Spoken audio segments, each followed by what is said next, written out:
So I want you to think for a moment about how you're going to be deploying to the cloud, right? Picking your applications. What type of service are you going to be using? What type of model are you going to be using in order to get this done? Recognize that that is a huge change from an application that was being hosted locally to one that's being hosted in the cloud. That means that in order to effectively do this, you need a change management process, right? You don't want this to just be shot from the hip. Let's move to the cloud, right? That's not going to be effective. So part of that is keeping everything documented, right? You don't want to do it. Nobody likes doing documentation, right? That's not the fun stuff.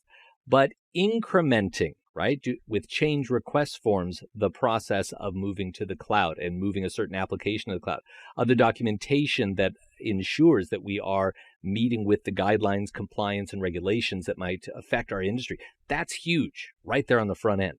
We want to have a change request log and make sure that changes are going through an approval process.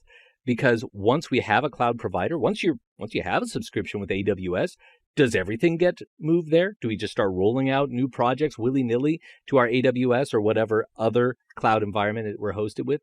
No. We need to make sure that we're doing this systematically so that we're not overtaxing our account, paying more than we should be, that we are going through a process that may be very agile and nimble.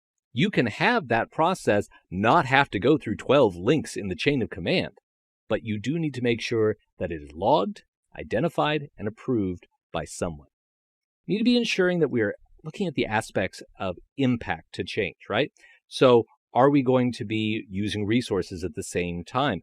A lot of the cloud content ends up piping through the network. What's that going to look like?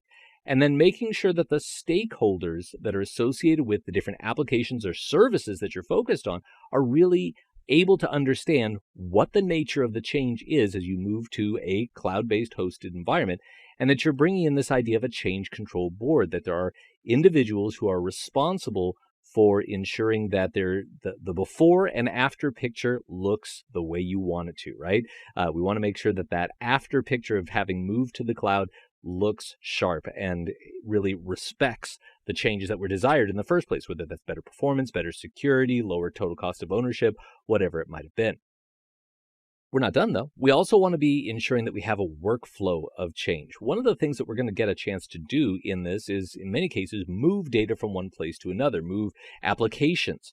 That might be just changing which plugin we're using in the browser or in Outlook or in whatever software we're using in order to coordinate that. It might involve a big dump of data on a particular 0 day in order to execute